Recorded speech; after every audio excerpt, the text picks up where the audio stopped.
Hello mga kasarap! Isang mapagpalang araw po sa ating lahat. Para po sa ating karinderya serye, kahapon po ay January 9. Celebrate po ang lahat dito sa Pilipinas, lalong-lalo na po sa Metro Manila sa Quiapo, dahil po sa kapistahan ng Itim na Nazareno. Dito rin po sa Pulunggubat, sa Barangay Bisal, Candaba, Pampanga, ay meron din na sineselebrate yung January 9. Ito po ay ang kapistahan ng Apo Señor de la Pasencia. Simula sa amin sa Barangay Sampaloc, San Rafael, Bulacan, ay bumiyahe kami ni Mother Earth nang humigit kumulang 30 to 45 minutes para makapunta rito sa Pulunggubat para magsimba. Okay lang ang takbo ng motor namin ni Mother Earth, takbong swabe lang kasi para safe. Pagdating namin dito sa may Pulunggubat, dito sa may Apo Señor de la Pasencia, syempre hindi natin maiiwasan ang maraming tao na mga deboto. At hindi rin mawawala yung maraming tao na mga nagtitinda. So bumili muna kami ni Mother Earth ng kandila. Ito yung tatluhan, yung health, family, and prosperity. Pagkatapos niyan, pumasok na kami ni Mother Earth sa loob. Hindi kami nakapasok sa pinakaloob para maupo at manalangin. Dito na lang kami ni Mother Earth na nalangin sa labas kasi nabutan namin yung misa. Then after nito ay dumiretso kami sa may pilahan para makahawak or makapagpunas man lang ng panyo dito sa may Apo Señor de la Pasencia. Dito yun sa may bandang itaas, napakahaba ng pila. Sabi ko nga kay Mother Earth ay pumila na kami para hindi kami magabi or hindi kami gabihin. Kasi pagkatapos ng misa nito ay magkakaroon po na isang misa, magkakaroon ng prosesyon. Nasa labas yung replika ng Apo Señor ng Nazareno ng Quiapo. Ito yung isang replika. So dito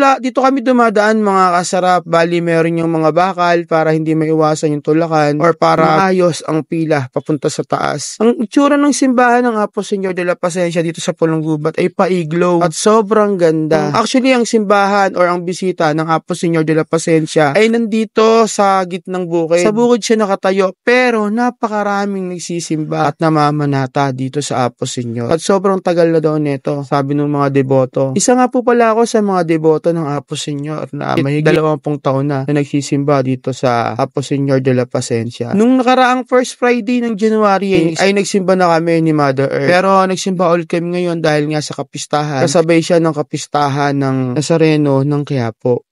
Mahaba ang pila, pero syempre panata natin na makapagsimba at saka makahawak man lang kahit sa damit. Hindi mo naman kasi maabot yung Nazareno na nakaupo na nandyan sa taas. Bali, ang mangyayari, pupunasan mo lang or mahawakan mo yung damit ng Apo Señor tsaka manalangin. Napakahaba ng pila. Sobrang tagal, sobrang sacrifice pero worth it kapag nakahawak ka kahit man lang sa damit ng Apo Señor de la Pasencia. Ika nga ay panata. So dito, lagi kami nagsisimba ni Mother Earth tuwing first Friday. Ngayong January ay 2 beses na kami na nakapagsimba. Nandiyan ang Apo Señor sa taas pero sa baba ay merong ipaparada, ipoprosesyon, tinatawag na replika ng Itim na Nazareno. Hindi ko lang alam kung pati itong nakaupo ay pinoprosesyon. Kaobal yung itsura nung simbahan na to or ng bisita kaya paikot siya. Kumakit ka sa kabila, dadaan ka sa mahabang pila para makahawak sa Apo Señor at sa kabilang side ka naman lalabas. At saka dito, nandito yung replika ng Itim na Nazareno. Sobrang dami ng tao, merong mga matatanda na naka-uniform.